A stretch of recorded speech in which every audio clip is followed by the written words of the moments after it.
Okay, good afternoon, everybody. I'm so happy to see you again. This is our seminar number 3, and this is the series Glocal Agenda in the Arts Management Research, Interrogating, Redefining, and Challenging Traditional Research Canons. So the whole series is brought to you to discover all different kind of research projects that are happening in Singapore, and also to see a high value that they bring to the arts community. So it's all about inspiration that we can get from all these research projects and to carry on this inspiration for our own work. So I hope it's helpful. Today we are talking about playing with novel technologies. So we will talk about machine learning, artificial intelligence, uh, human-computer interactions, right? Virtual reality, all these kind of things, and how they can be used in research and education. So we will ask all these questions. We have an excellent moderator with us today. This is Dr. Wu Yan. So it's my special pleasure to introduce this person because she's new to LaSalle. She has just arrived. Yes, please wait. She's a new program leader in the May Arts Pedagogy and Practice, and with a passion for blending technology, creative arts, and education, she co-created the popular Dim Sum Warriors comic series and app, and received an award and wrote a stage musical that toured 25 cities in China. So holding a doctorate from Teachers College, Columbia University, she has served as Associate Professor of Education at Long Island University in New York and Visiting Professor at Taiwan National Center University. So she's very global, very international, very enthusiastic. I'm very happy to welcome her on board to our School of Creative Industries. So she will be the moderator, and we have an excellent panel of speakers today. So we have Dr. Jonathan Gander with us, who is the head of School of Creative Industries, Dr. Rosslyn Prosser, who is the program leader in Masters of Creative Writing. We have Andreas Schlegel with us, who is senior lecturer in design communication in LaSalle and also the director of the design lab, right? So, and also myself, I will also talk about my research today.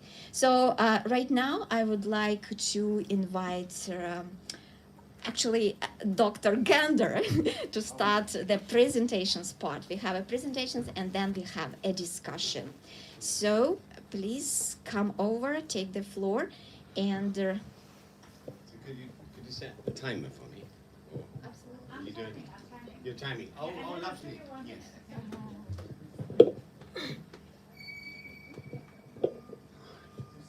Can't do both. Where's the clicker? Did you give me the clicker? Okay, hello everybody. Right, so 5 minutes, go. So the word was playing. I think play is undervalued as a form of research. We need to play, and that means just having fun with technology as well as trying to make it bend it to our will. So this is also about having fun. This is about VR. I know VR has a story. When VR first happened, 10 years ago, everyone got very excited. The world's going to change, and then only a few years ago, Zuckerberg got really excited and committed his company to VR. He's now rethinking. It's quite an emotional response of him. It's going to be here. We don't know in what form, but it will be here. So it's worthy studying. Okay, so this is 4 minutes of some work that I did with Felipe Cervera, who used to work at LaSalle. He's now moved on, and it's about creative identity.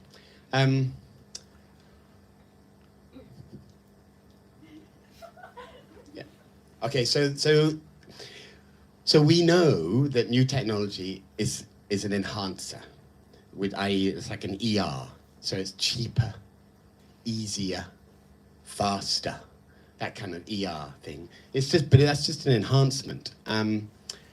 We want to know what new technology can do to reshape or to truly innovate. You can answer this question yourself, but don't answer it now. Well, when we moved classrooms online, how much innovation did you experience?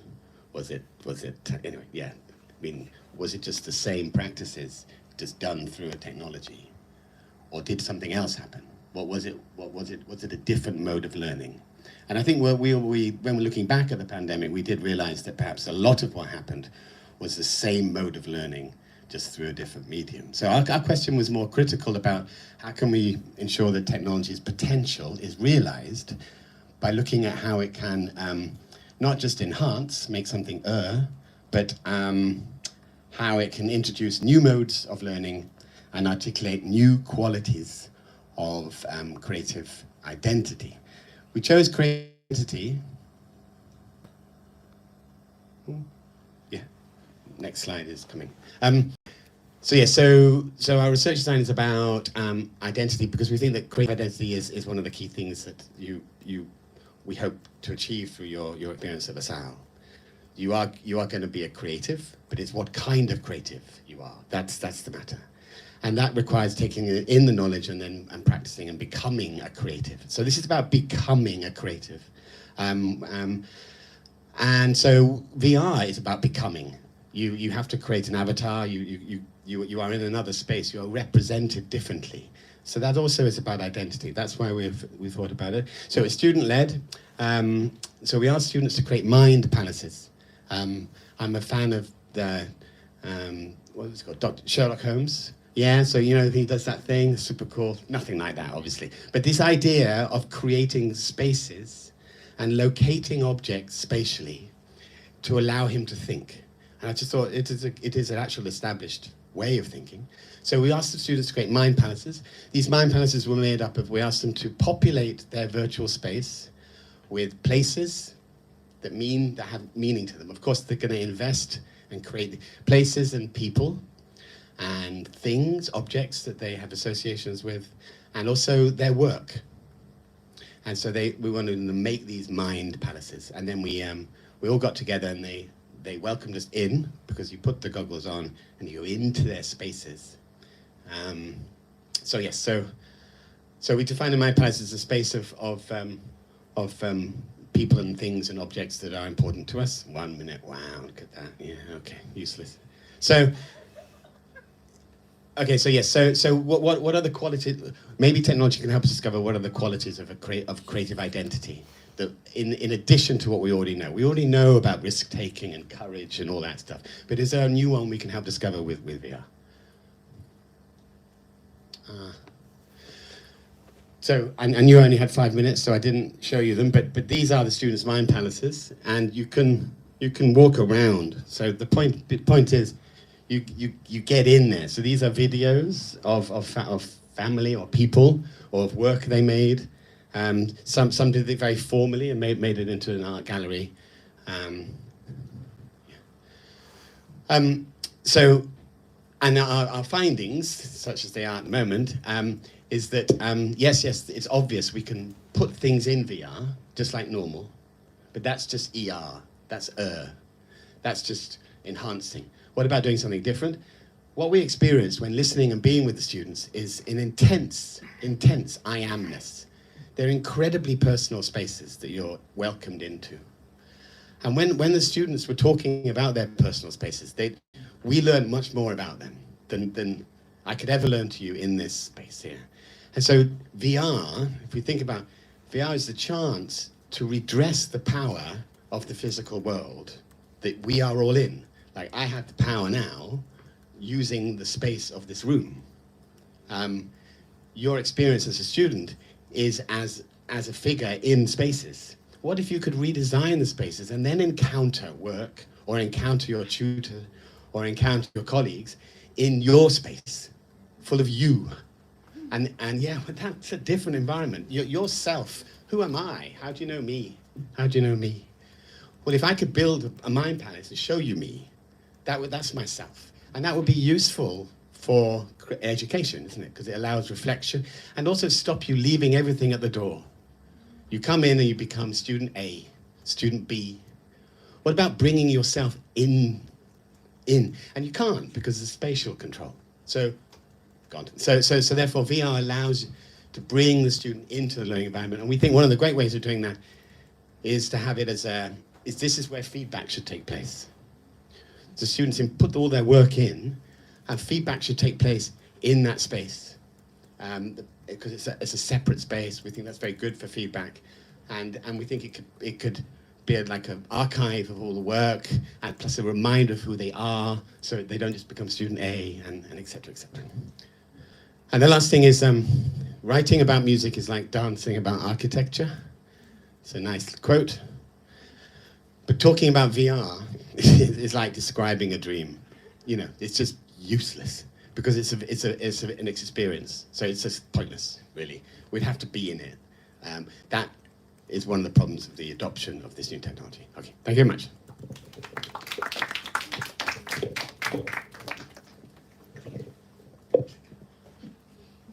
Thank you so much, Jonathan. So interesting presentation and so interesting question and such an ontological view of VR and the experiences that goes just beyond like mere enhancing, right? But really redefining our experiences and ourselves. So I'm here today to talk more about my project, which is mapping global impacts of Hallyu, or the Korean wave. But let me start from the very beginning. So since 2017, I got very much fascinating with the big data. Big data can be described as data of a very large size, typically to the extent that it is manipulation and management presents significant logistical challenges.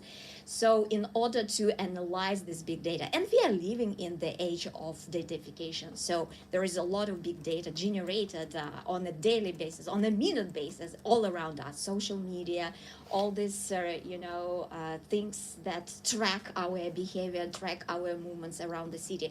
So it's all about this data being generated. So I was thinking, we have all this data around us. Could we think about how it could be used to actually analyze cultural phenomena or arts management phenomena? The person that I adore, Lev Manovich, who is in New York, and he is the godfather, the father of cultural analytics, so which is the analysis of massive cultural data sets and flows using computational and visualization techniques. So he proposed we can actually analyze big data by using data visualization and cultural mapping, and we can actually use this to eliminate new insights about irregularities and disruptions that create new knowledge about various cultural phenomena. So in the last 5 years, I have been working in different institutions and with different funders to develop my own tool, to develop a software that can actually aggregate a lot of data sets from different open sources, institutional sources, to actually assess impacts of cultural institutions on the global scale. So, I wanted to show you a video, but I don't think I don't have time for that. So the whole point is that we developed this very nice user-friendly interface for data aggregation, and we can now automatically analyze, categorize, annotate different data sets and combine all these data sets and create indices. So this application is able to map data on local, regional, and global levels and correlate, juxtapose different layers of data, because we can create different layers depending on different cultural phenomena that we are exploring. So what I have been exploring is the impact of cultural institutions, or I called it soft power, or it could be an economic impact, cultural impact, social impact upon different communities, and this impact is different across different geolocations depending on local challenges and opportunities. So with all this tool, I was thinking, and another very cool thing that we developed is we started to use machine learning. So as you can see, machine learning is a very wild field, and there are many things how we can train the artificial intelligence and train the machine to do different things. But my thing is supervised learning algorithm, which is based on linear regression on mathematical model of a set of data that contains both the inputs and forecasted outputs. And they consist of training examples refined each time when the actual outputs are received. So this is basically used for predicting something. So instead of just measuring what happened in the past, we can collect a lot of data actually. For example, if we have data sets I don't know, for the last 2 decades, we can identify a formula that will allow us to predict, to forecast what will happen in the future. So, right? So, and we tested this model, and it actually worked for some of our case studies. So, and I was thinking, okay, we now have this tool, what to do with it? What is the next step? How to develop it further? And I went to South Korea to Seoul this summer for my research residencies. And I got many people who are doing this research on Hallyu. Everyone knows what Hallyu is, right? Is an international phenomenon that refers to the current impact of creative industry products specific to South Korean popular culture. Films, music, games, fashion, lifestyles, so on different parts of the world. So Hallyu has been taking the world, and it's reached its cultural exports in 10 billion United States dollars, engaging more than 157 million fans on the global level, even during the pandemic. So it's a real, very complex social, cultural, economic phenomenon, right? So what is also very exciting about that is that through years, the government and many other agencies that you can see on the left of the screen, they have been collecting a lot of data on Hallyu. But there is still no an intelligent system yet that will bring all this data, aggregate all this data together and put them into actual use. So we can not only see what happened in the past, but also identify patterns, how this, for example, global phenomenon, transforms, through time and spaces. So, and that's why the whole research project just developed. I have just applied for the Korean Foundation grant, and I have just got the major research funds from LaSalle College of the Arts to support the project with the question, if and how could we interpret, understand, measure, and even predict the Korean wave presence, impact, and implications in different geolocations around the world, depending on local challenges and opportunities. And of course, we are going to advance the tool that we have developed. And what is also interesting about that research is it requires interdisciplinary interventions from scholars from different kind of fields. And we've got someone who is doing global media communication, someone who is doing international relations, someone who is doing arts management, and all of them will be focusing on mapping different layers of Hallyu, from digital Hallyu to anti-Hallyu movements, right, to cultural policy impacts. So I think that's all. You can just learn more from here. Thank you so much.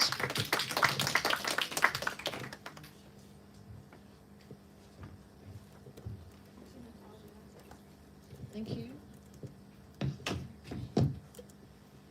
Okay.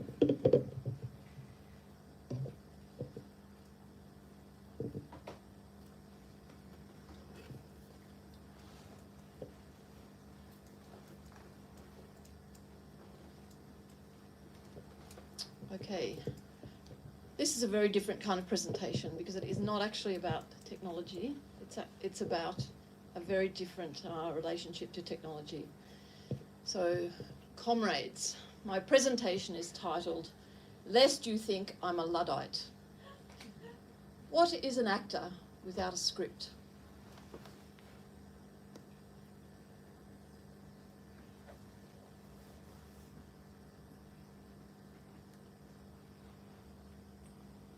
Free first.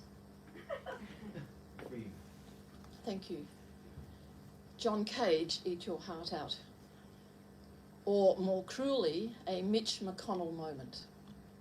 So what I just presented to you was silence, because that is what a script is, or an actor is, without a script. So this presentation really is about the importance of writing, taking a very different angle. And Mandy Patinkin performed this silence to show and demonstrate during the strike what it was like to be an actor without a script. So this is a kind of rambling discussion. It's not a research project, but it's a keeping up with some industry and work trends, and I present here some facts and thoughts on work and the human-AI interface, very different thinking. I urge you to watch the Fran Drescher speech. Drescher is the president of the Screen Actors Guild and American Federation of Television and Radio Artists. And she connects these strikes that are happening at the moment around in North America to all workers in labour movements internationally and nationally in the US. So there's some key and important questions being asked about labour with the advent of different types of technologies. So some key stats. Americans, and this is a very US-based set of information, so it's interesting to hear about Korea, spend an average of 13 hours and 11 minutes a day using digital media. 78% of all US households subscribe to at least one or more streaming service. Netflix dominates as the most subscribed to video streaming service with 231 million subscribers. 82 million Americans pay an average $10 a month for on-demand music streaming service, and Spotify dominates. Consumer interest in video game streaming is growing rapidly among users, and it's a $9.3 billion per year industry. The writers' strike in North America started on May 1st, 2023, and that is 122 days and counting. 97.85% of Writers Guild members, numbering 11,000 members, voted yes to strike. The Screen Actors Guild, an American Federation of Television and Radio Artists, is an American labour union representing approximately 160,000 media workers. That includes actors, arts management workers, production people, camera, film, editors, etc., sound. It's a huge industry, and you're part of that industry globally. So they followed in strike action on July 17th, 2023.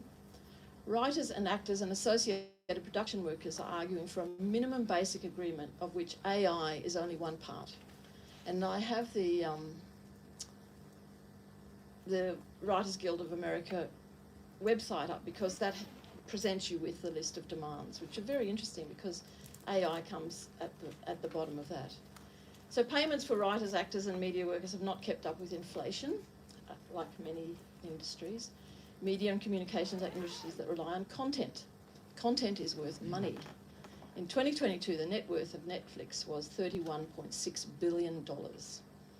Residuals, then, are payments that performers receive for TV and film projects after their initial compensation. And a residual is what you get paid each time your show is performed or reproduced through Netflix. And a lot of these workers with residuals, they might get paid $1,000, for instance, annually for an episode of something like NCIS. There's not a lot of money. So this strike has been disruptive, and but it's also been supported. And today a podcast with Jimmy Kimmel and other talk show hosts has been started, and in that podcast is to raise money to support the strikers.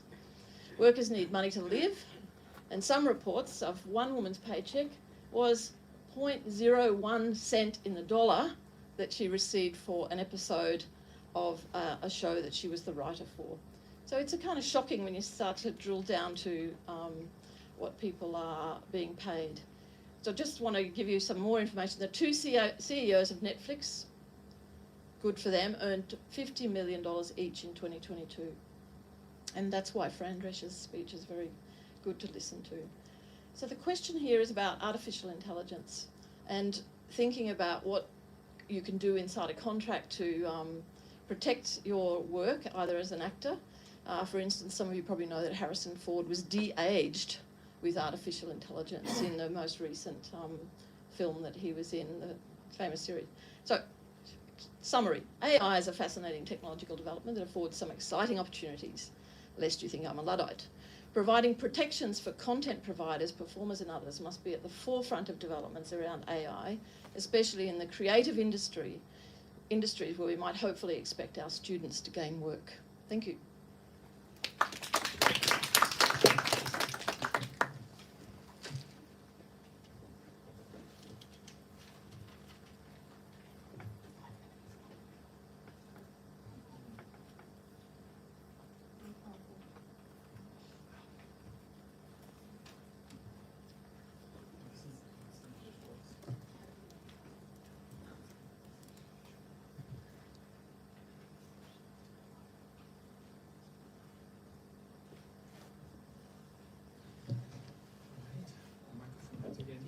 Hello. All right. Hello, Andreas here. I'm very tired, so let's see how this goes. I've been teaching since 9:30 in the morning. Please don't start the timer yet. All right. I'm so scared of that timer, 5 minutes. So I decided I go safe. So I'm gonna read. What I have to say. All right, I'm gonna start. Okay. So for this seminar, I've chosen to dig out an old project of mine, which is a response to the topic of the seminar, playing with novel technologies. The project started in 2014, so almost 10 years ago, and the technology that you see here in the picture must be considered a novel technology back then. So it's a wireless motion sensor that you see here. It's called a TWIS, and it's a custom-built microcontroller, an early prototype developed by engineer Cédric Honnet from France, who I met in 2014 in Singapore at a Maker event. We connected over our shared interest in making, art, and technology, and I got quite excited and interested in that sensor that he built. The sensor communicates over Bluetooth. It's wireless, so for me, who is kind of a tech geek, that's really important, to get rid of wires. So that was really fascinating for me. For you, maybe not, but for me. The TWIS is really tiny. It's over here, compared to a human being. It spits out some data that you see here on the right, 6 data streams in real time.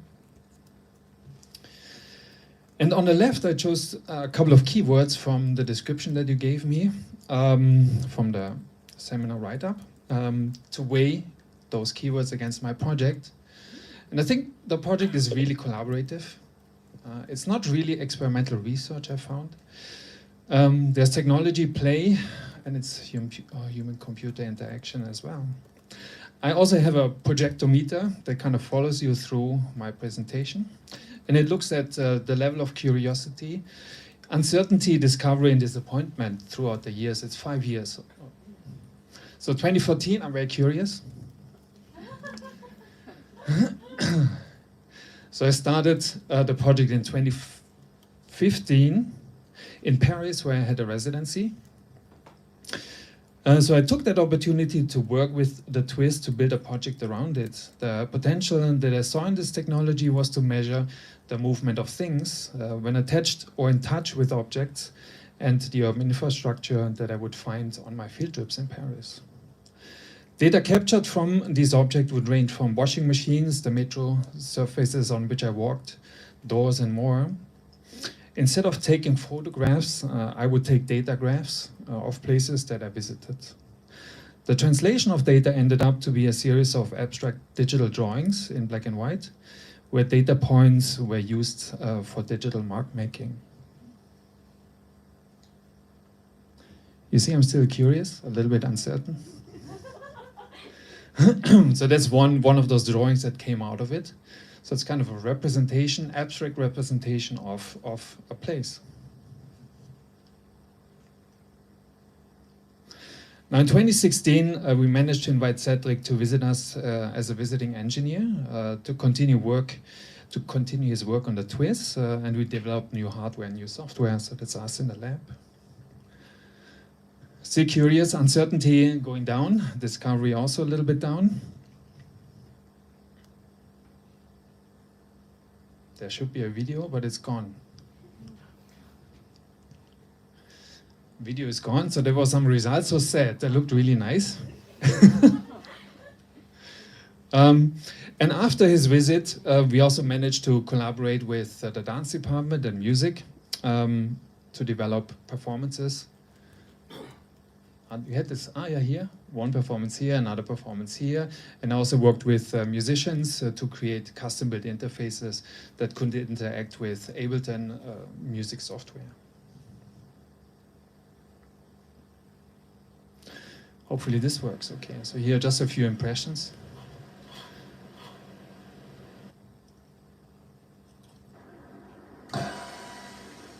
So we attached the TWIS to different objects. In this case, it's this glowing sphere that you could use to control these lights for performance with dancers. So dancers would then use that sphere.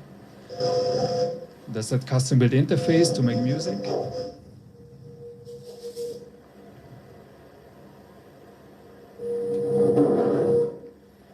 And I think for the musician, it's also a different experience than just using off-the-shelf interfaces and being part of that process of developing prototypes.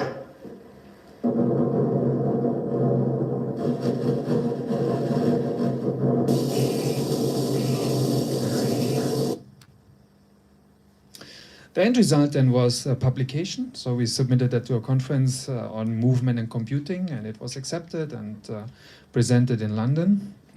Unfortunately, afterwards, Cedric went on to do his business. I went on to do my business. So it didn't really continue. But you also see curiosity went down a little bit. Uncertainty, we were now very certain it works, and we had an application. Discovery also went down. Disappointment, well, it's okay. If I look at it now, or in 2018, uncertainty is very high, because I don't know where can it go in that project, which is kind of sad, but the reality. And of course, I'm a little bit disappointed as well, because I thought there was more potential. If I reflect on it, how am I doing in time? Stop. Can I just finish this? Okay. I think the positives for me were very collaborative. I was able to work with a lot of people. A lot of experimentation. We were able to build hardware and software prototypes, and I think we managed to get a research out of it, or a research publication out of it. The negatives, I think, application readiness, so it's not really ready to go into a classroom, for example, or to become a product. Experimental research, also we didn't really perform experimental research and took it more serious in terms of testing and getting feedback. Research progression, none at this point. And then scalability, it wasn't really scalable because it was a prototype, there was only 10 of them. So if you wanted to produce it, you really would need someone to give you some money. And that's it, thank you.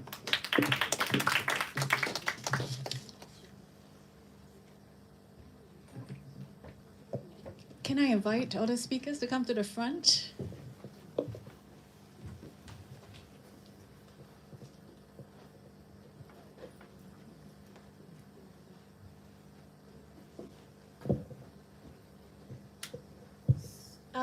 Okay, so I'm gonna make you, the audience, work a little bit. Can you spend 2 minutes just talking to your neighbors so that you can articulate some about what questions you have, what worries you have after listening to these 4 excellent presentations? So thank you for inviting me on this panel, because this is what I love about LaSalle. It's so interdisciplinary, and it just like so many different approaches to novel technologies. 2 minutes, just buzz with your neighbors what questions you have, and then we'll go to my questions and then your questions, okay? Just quickly buzz with your neighbors.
Okay, your 2 minutes are up. So I'm going to ask you, including the panelists, to just throw up your questions, and I'll take down quickly all the questions and I'll organize them quickly for the panelists, okay?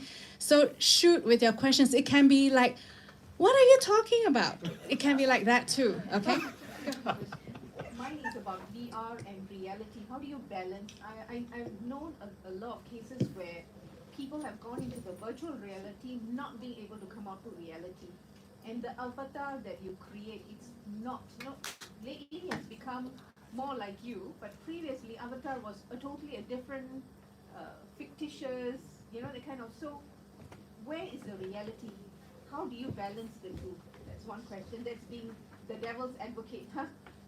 And for Natalia, when you said all of this is going to be used to predict the future, what guarantee do we have we can predict the future? Has it been done before?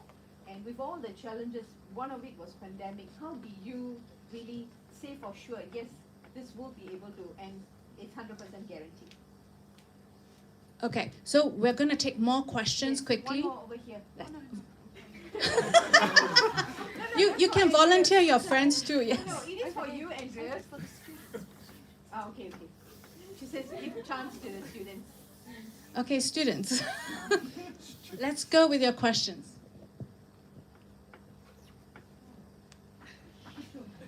You're not a graduate. I'm sure you have a lot of questions raising in your. Maybe you are not able to phrase it. Just throw, like what she said. Give Just it to throw. them. Let them reorganize our thoughts for us.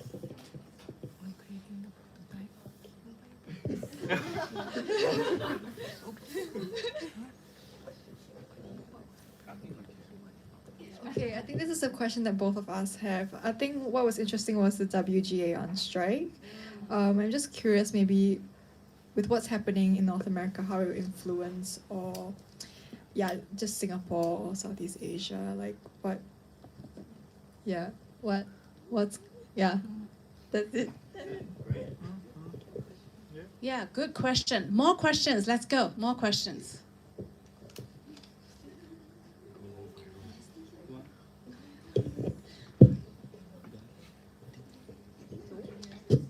It can be in any language,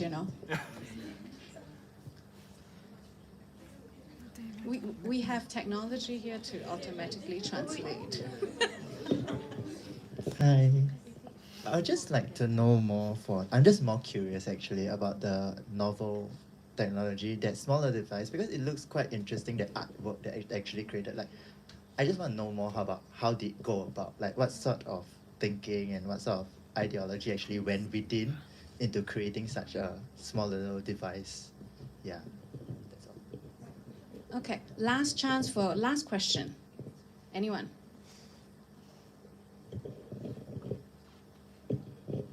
I think my question is about the Hallyu wave. Like, how does the Korean government actually are really interested in it? Of course, it's already a very big phenomenon, big thing for them already. Like, how do they want to use the data that you have come up?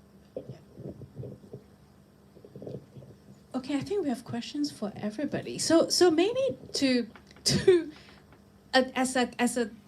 get us started, how the technologies that you play with, how does it make the learning or teaching or research, or how does it make the world better or not?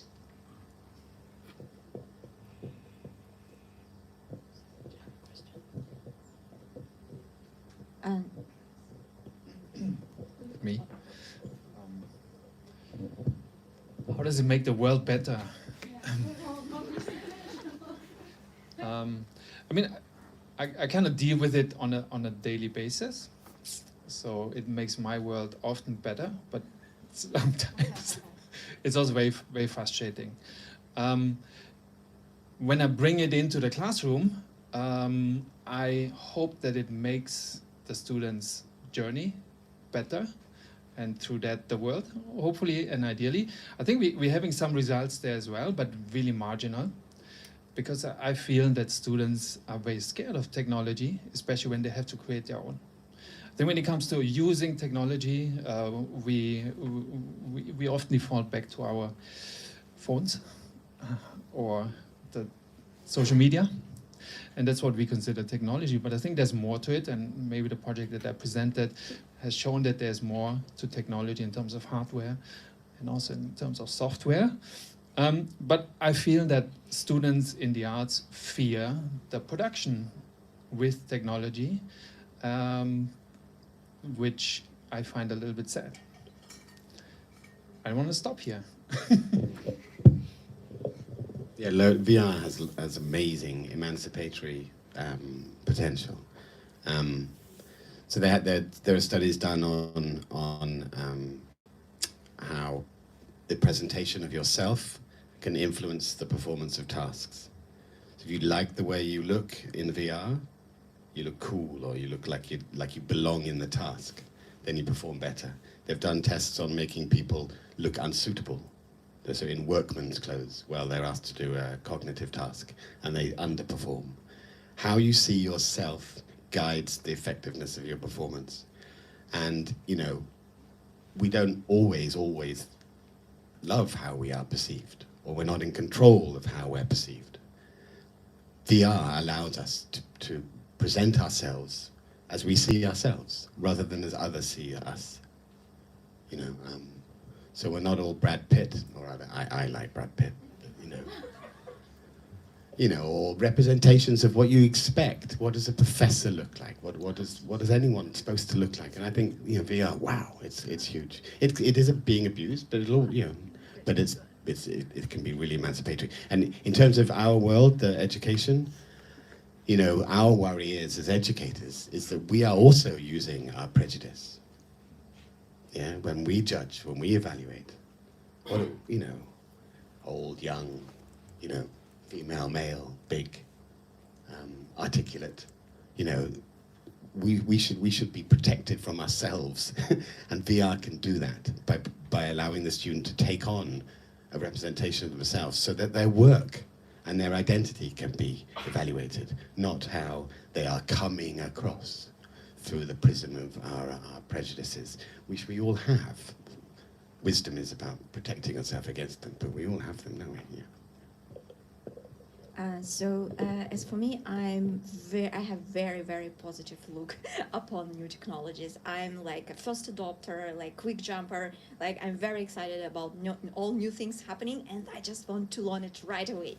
Just like I can't help it. So, and in terms of my research and with big data, of course, new technologies and this predictive analytics and this, you know, machine learning can now scale the research to the global level. We can explore the phenomena that are happening on the global level, not on the local level. For example, today I was talking to my level 3 students in the dissertation class, and we were talking how qualitative methodologies are only keen for explore something local, something very small, but it generates a lot of thick data. But we can, you know, only a few subjects could be under analysis, right?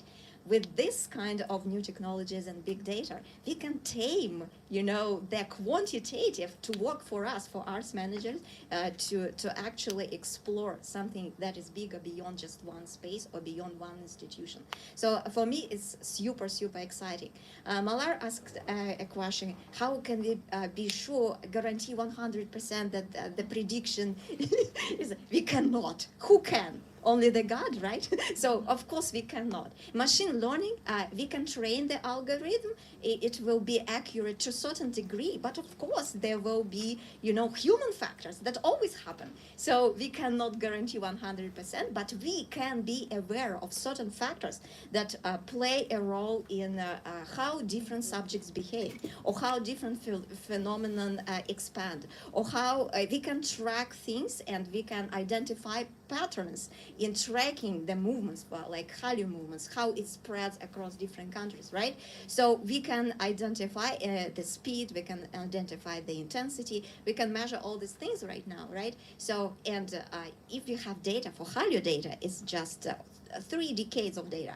This is a lot of data, right? And nobody had ever thought to put it into kind of one system that would help us to see what will happen next. There was also another question about how interested it is for the government. I think it's very interested for the government. So when I was there in my during my research residencies in Seoul, so they just opened big data team in one of the government agencies, big data Hallyu team. So I talked to them, and I think what I'm doing is much more advanced than they would have. But we are actually bringing our research project to them in May next year, and we will have a very important conversation with the government how it can be policy oriented, or if it can be even policy oriented. Thank you.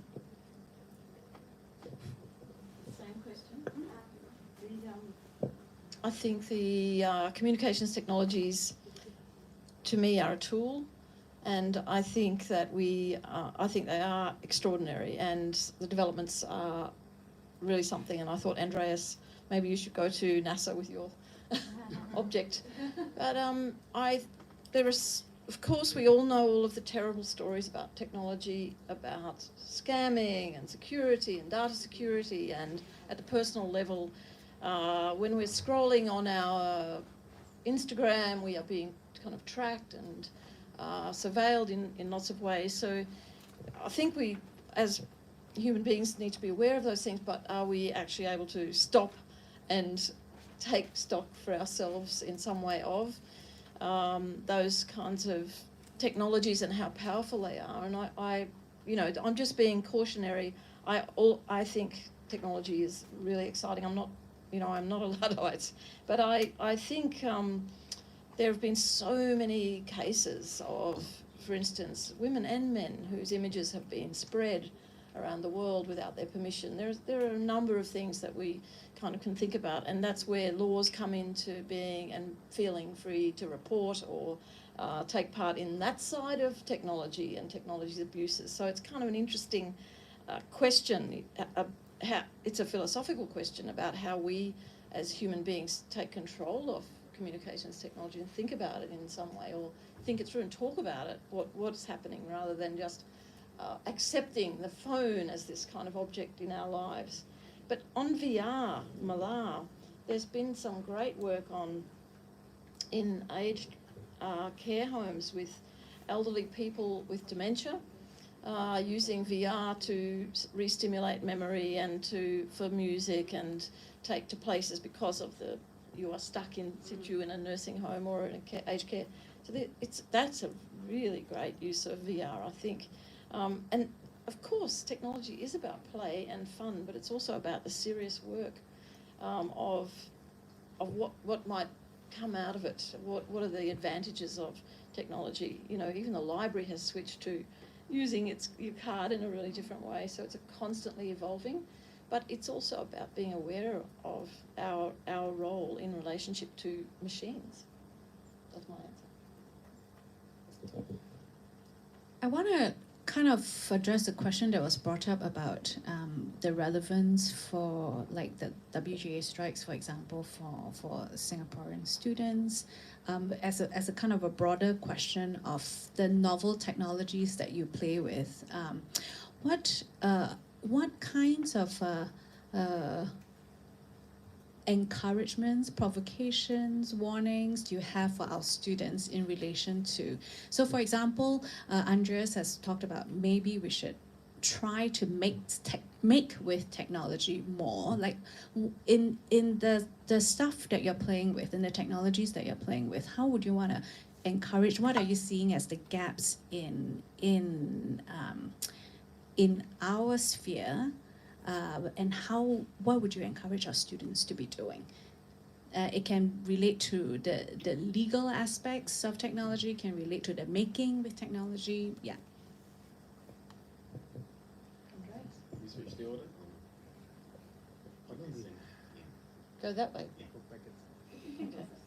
So, making of technologies, I'm not really in that territory, I'm in creative writing, but I was reflecting on the information around about the 2007 writers' strike, where they put into their list of demands that they would be paid, writers, for work that was put onto the internet, which really then led to them having payment for streaming services.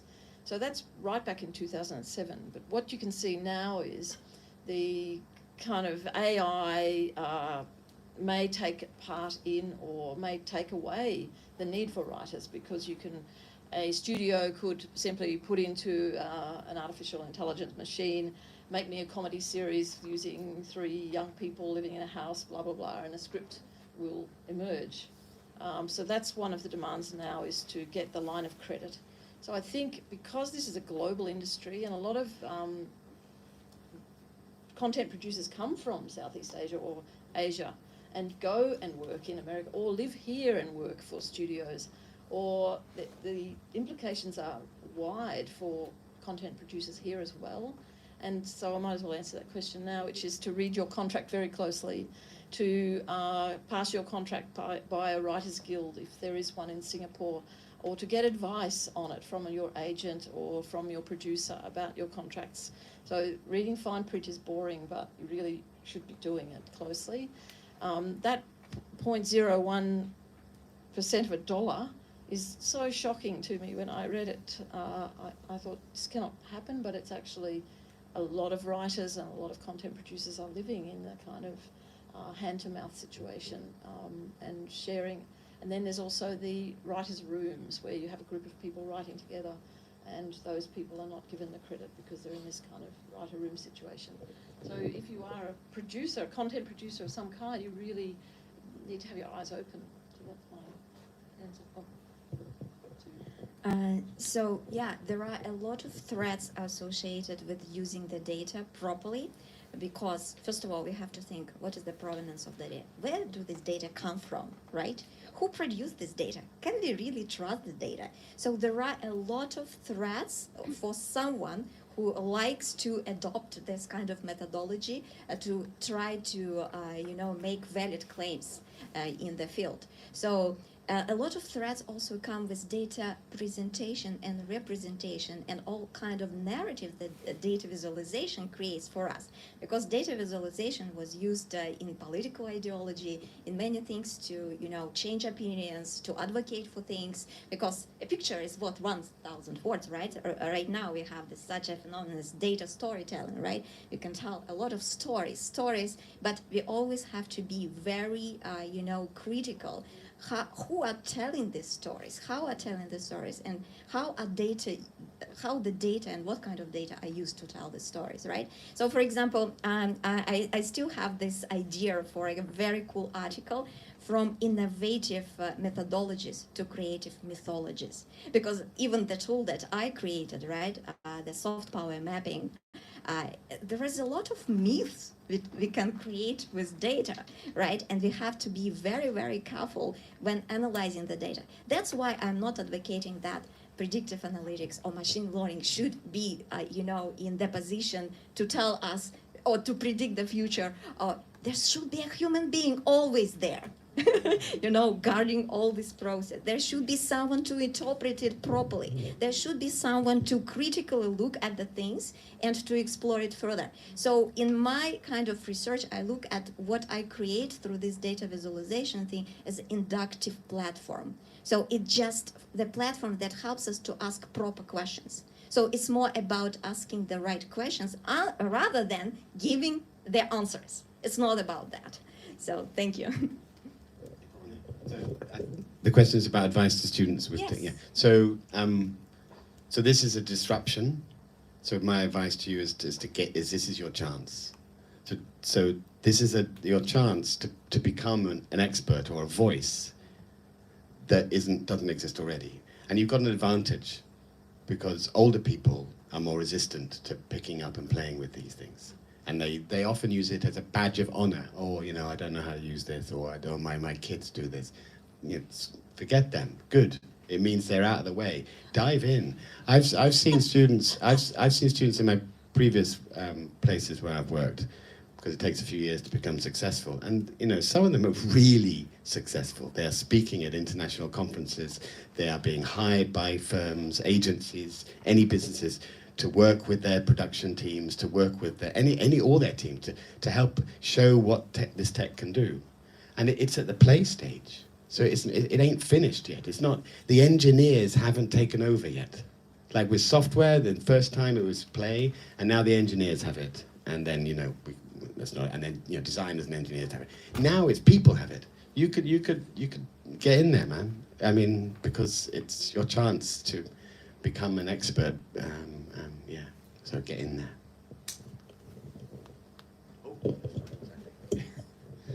Thanks. Maybe just picking up on engineers designing the world, and it's basically a fact. So everything around us is engineered, and so it also emerges from the brains of engineers, from the ideas and the concepts of engineering and engineers. So we as artists where do we come in? Where are our ideas? If we don't have control or a say in controlling the technologies that is being developed by engineers, how do we come in? What's our voice? So I believe if we are part of that conversation and also part of the making together with engineers, I think technology might look very different. Applications might look very different. And I hope that, at least in my students, that is something I can achieve, teaching them, also exploring together with them through the activities and also technology that we are using. What is my, what was the question again? Sorry. Advice for students. Yeah. I mean, you're arts management students, correct? Most of you. I'm coming from the design department, and I think for us, opportunity to present our works is something that we are often lacking. I think you are looking at it from a different angle. Maybe you are working with designers or artists. You are organizing events for designers and artists. And I think if there would be a more collaboration to start something, to open up opportunities, that could be quite beneficial for our students in general. Yeah, I give it back to you. So this new technology offers you the opportunity not to be a mediator. You don't need to just bring people together. You can do it yourself. Something at the start, what I meant by the designers and engineers haven't taken over is the designers and engineers, let's have a fight. But they have recipes. Their discipline is about recipes. They come later. Now is not recipes. Now is our time. You can do it. And the people I'm referring to, the ex-students, they didn't call themselves artists or designers. It's a different kind of method there. They were creatives. Nothing to stop you playing around with AI. See what it can do. See what it can do. Work in a group. See how it can be applied. That's what's happening now. But don't be the mediator. I think you can't be a mediator because it hasn't formed yet. That's what I meant to say. Sorry. Well, only a fixed industry needs the mediators, because then they say, I need you, and I need you, and I need you. Now, no, we need creators. Yeah. We could go on and like this. Very unfair. No. I didn't mean to. I didn't mean for you to be a mediator. I think through collaboration, you learn, my students might learn. I see it more in terms of collaboration. Learning together, exchanging ideas, exchanging skills, exchanging technologies. Thank But you. I agree It's with you, the mediator, we shouldn't just be mediators. 7:04. Or we can go on. Okay, so I think the conclusion is to think about ourselves, not just really not think about ourselves as spectators of technologies that are happening. That we should not be spectators. We should not merely be consumers. We should be makers. We should be shaping. We should be citizens, shaping how new technologies are gonna be in our lives. So think of ourselves as shapers, think of ourselves as agents, not as spectators. Thank you very much.